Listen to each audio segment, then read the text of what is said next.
So come with us as we go into one of the cases that we did. So the first case is actually pretty sensitive. It's a topic that a lot of us deal with. You probably have someone that you know. I have someone that dealing with addiction. Okay. So I'll paint the picture for you. Our client came into the office, and while she was there, she was trying to describe to us her daughter, but she was really sensitive and really upset. How did she find you guys?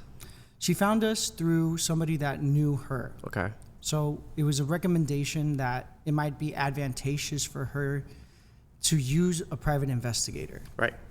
And in doing that, I also recommend using a private investigator because you could uncover the truth. So with addiction, you have to address what's going on. Traditionally, it's not something you would think off the top of your head that an investigator would be able to do.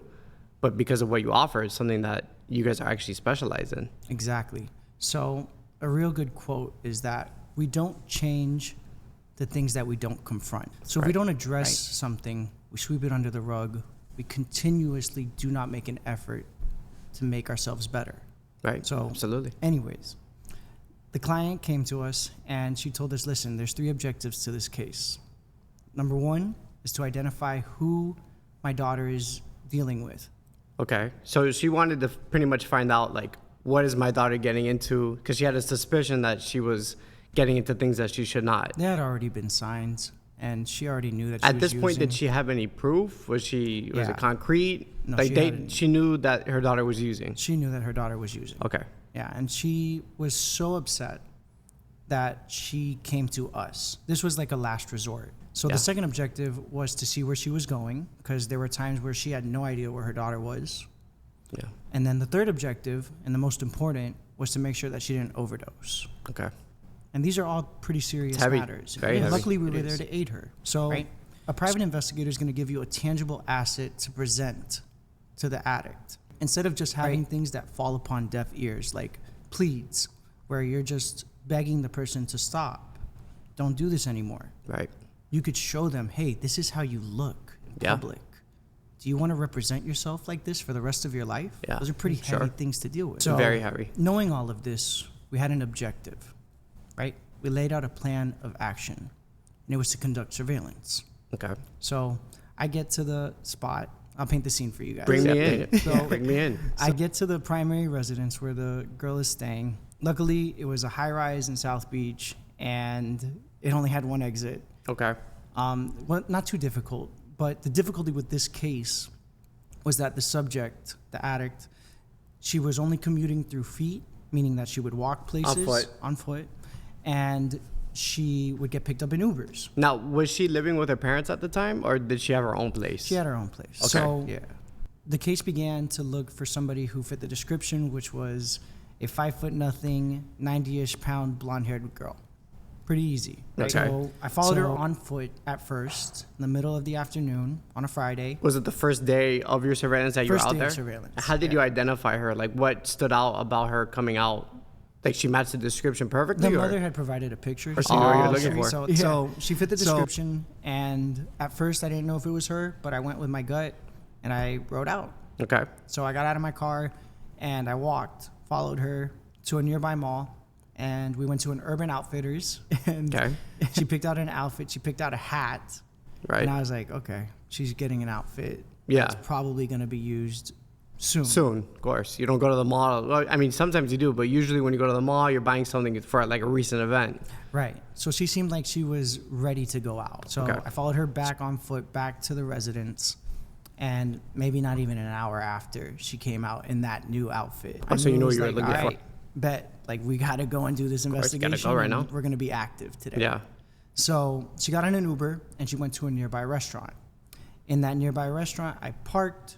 I changed my clothes to fit into the setting. And that's a very important thing. As a private investigator, you need to fit into every single setting. So you have a formal wear, a casual wear. Like, for example, let's say she would have gone to the gym. You have a gym workout fit waiting for you in the car. I got everything and anything under the sun. I love it. So we got into the restaurant, and she sat by the bar.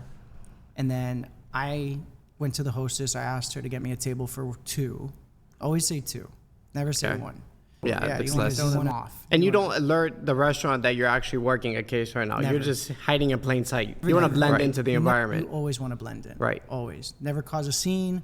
Always try and wear colors that won't stand out. But it's got to fit the scene. Right. You're not going to Just do that depends. at a restaurant. And I think what's interesting about that is that you're adjusting on the fly constantly. It's kind of like an ongoing thing because she may go to a restaurant and then she might go to the club right after the restaurant. So you need to be prepared for different kinds of outfits, different kinds of situations that you're going to get yourself into. And that's the difference between a good investigator and a bad investigator. A good investigator is going to be prepared for some things. A great investigator is going to be prepared for anything and everything and the intangibles that they can't control. And there's always going to be intangibles. Okay. Always. So, anyways, she's at the bar, and I'm looking for people that she may or may not know. Right. But there's no sign. She's by there herself. Yeah. Completely by herself? There's about 20 people in the restaurant. Is it a and popular there's a restaurant? live band. Okay. And about 25 people. Somewhere in there, we got there at like 7, around an hour in, 8 o'clock. She starts taking some of the drinks to the band. And I'm like, oh, okay. Now there's a connection. Yeah. Right? There's 4 band members, and they keep taking shots. And I'm like, okay, these are the people that I need to identify. But I don't need to do that right now. Right now, I just now need you to have a let good things lead, play though. out. You have a good lead. Exactly. So I have what I need, but now I just need to let things play out. Right? They wind up staying until the bar closes. The restaurant. This is like 11 o'clock at night now. So it was just me and the subject and the band. So I gotta you gotta get made. Exactly. Made sure that there was only one exit. There was like maybe 2, but one main exit that everybody used. Right. And for the record, getting made means that the subject finds out that you are actually investigating them. Like they're aware that someone's following them, and that's something you obviously want to avoid. Right. And getting made happens. Like course. It happens to the best of us. But that doesn't mean that you just stop the investigation. Right. Luckily for us, we have a team of over 50 investigators all spread out throughout the state of Florida who are ready to go on an investigation at the drop of a hat. That's awesome. So anyways, I got back in my car and I tried to make sure that I followed them out wherever they were going. During this time, she started to gravitate to one of the band members. It was this 6'4", really burly guy. Okay. Right. So, I mean, they stand out. 6'4", 5'0", they stand out as a couple. So she's gravitating to him, and I'm thinking, okay, she's going to be with this guy. Right. Right. So now I have 2 people to look for, 2 people to follow. Okay. So we follow them to a nearby club, and it wasn't too far from where we were. Right. So it was perfect. Were you following on foot at this point still? Or? No, I got in the car. They got in an Uber. Okay. So maybe 5 minutes, 10 minutes. Okay. And Ubers are pretty easy to follow as a private investigator because they're not looking in the rearview mirror. Yeah, go straight. Point A to point B.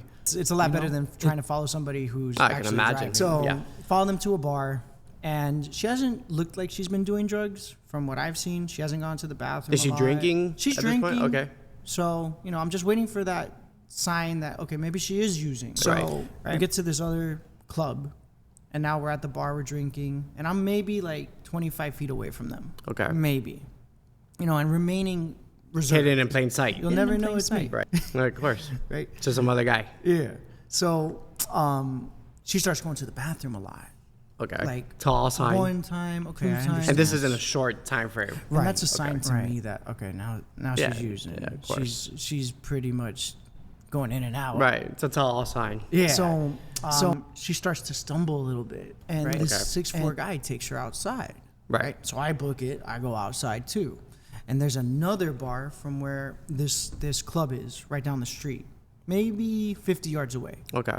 So I get there and I make sure to maintain on the just so you can, and that's giving you a challenge already because now you're going inside the restaurant, outside the restaurant, inside the club, outside the club, and you're trying not to be seen, right? Because obviously you were just with them, an hour ago, 2 hours ago, and you've been on this person for a long time. You were with them in the shopping center or at the mall, in the store, and now you've been with her for 3 different occasions. So you're really challenging yourself to stay hidden in plain sight. So a good investigator is always going to welcome that challenge. Of course. They're never going to back down from that, So anyways, I'm 50 yards away, and I'm making sure that I maintain a visual.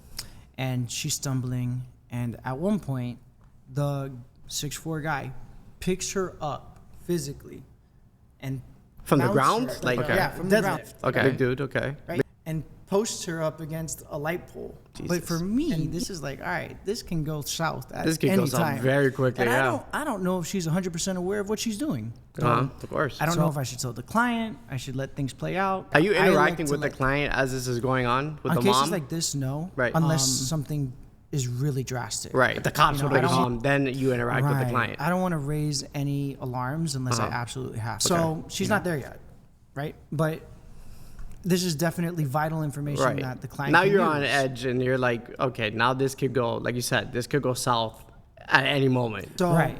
This so- is at like 1:30 And then- o'clock. The bar closed. The club closed at like 3. Right. So we got another hour and a half. They go back And- in. They come back no, they out.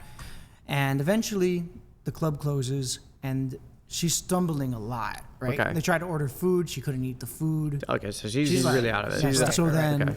this 6'4" guy starts to carry her down the street. Jesus. And I'm like, okay, I got to follow on foot. I got to make sure that she's going to stay alive. Yeah, literally. Because at this point, I don't know. I have no You idea. have no idea, yeah. I'm looking for signs, but I'm not 100% sure. Right? So he carries her about 3 blocks to his place, which we identified. Yeah. And then I Right. told the client, hey, listen, like she looks kind of unconscious, but I'm not 100% sure. What do you want me to do? And she's like, stay and make sure that she leaves. And I was like, okay. Because if she doesn't leave, then we know, okay, she's unconscious. Right, but if she Of course, leaves, she's okay. But if she you know, leaves, she's right. okay. You So know. I'm doing an Right. all-nighter now. So I'm doing an all-nighter now. You're in Look- it- yeah. Right. You're in it for the Luckily, I long have- haul. Yeah, but luckily I got my team. So Right. I hit one of them up, and they're like, yeah, no problem. I'll come out. We'll switch. Uh-huh. And then we'll switch again whenever you go back out. Right. Without ever breaking. So, like, Right. you don't waited for ever that. break. Okay, of yeah, course. you can't leave the scene because Of course. if you leave for 5 minutes, That's it. This is the 5 minutes is over. Those 5 minutes, It's gone. She's gone. she's And you gone, lost her. and that always happens. Yep. You know, you leave to go to the bathroom. No. that was it. You don't always have that luck. That was it. Yeah. So I made sure that the person that was covering me got there, and then we made sure that she left, which she did, the area, and got back home. So she didn't OD. She just got fucked up. Right. Right. So this continued for a couple days, but at the end of the surveillance, which was 3 days, we had the client come back in. Right. We presented her the evidence. We're like, listen, this So is you're what showing happened. her, like, in a setting like this where you put on a TV and you say, this is what we investigated. This is what we saw. This is the video that we have. It's almost identical. Wow. And Almost she's identical. the mom is watching this happen. Yeah, our office has a monitor, probably the same Okay. size, and a little bit more zoomed out. But Okay. desks similar. Which to I'm this sure the mom one. appreciated because it's exactly what she came to you guys for. But Exactly. in that moment, did you feel empathy for the mom? I mean, At it's got to be every- tough. At every stage of this investigation, I felt empathy. It's got to be tough because I you felt almost want empathy for her the to be user. not using. Oh, that she just she had a couple of drinks, she went home and she was fine, and you're hoping for that, but that's not always the case. Addicts aren't in control. Yeah. They are out of control. Right. So it's an empathetic situation where you need to try and proceed with caution Absolutely. and with a light heart. Like she can't do anything about it right now. But there's also a wall that you have to put up as an investigator that says no matter how much empathy I feel, I still have to get the facts and I still have to report this My to job, the exactly. client. So my job is to uncover the truth. I Right. can't make it look prettier. sugarcoat I can't it. make it look worse. The truth is the truth. All right. It's bottom line. Bottom line. Uh-huh. And that's such an advantageous thing sometimes. Right. So when you try to confront things for change, video documentation is pivotal. It's the name of the game. You can't lie to the camera. Can't lie to the camera. Right. So we told the mother, hey, this is what's happening. Mm-hmm. She presented it to long story short, she presented it to the daughter, Uh-huh. and, we left it at that. Right. A couple days later, maybe the next week, the mother called and said, hey, she checked herself into rehab. Really? Yeah. Okay. Yeah. So it's one of these success. That's a win. Yeah, it's a win. That's a success story right there. And in my industry, we don't get a lot of wins like And that. I bet you that the mom was very grateful for the investigation that was taking place that you did because ultimately it got her daughter to rehab. Exactly. And So- maybe without seeing it face to face, like facing it, like seeing those videos of her getting picked up and then, stumbling in and out and can't even eat the food and all the things that you mentioned, she probably saw that and was like, I need to change. I need to do something about this. Something that she clicked. may not have done with just words that her mom's telling her. Exactly. Something clicked, and as soon as it did, she wanted to change. Yeah. And you can't change unless you confront something. Confronting it with video. Exactly. I love it. Exactly. So the closing thoughts that I have on this case was that nobody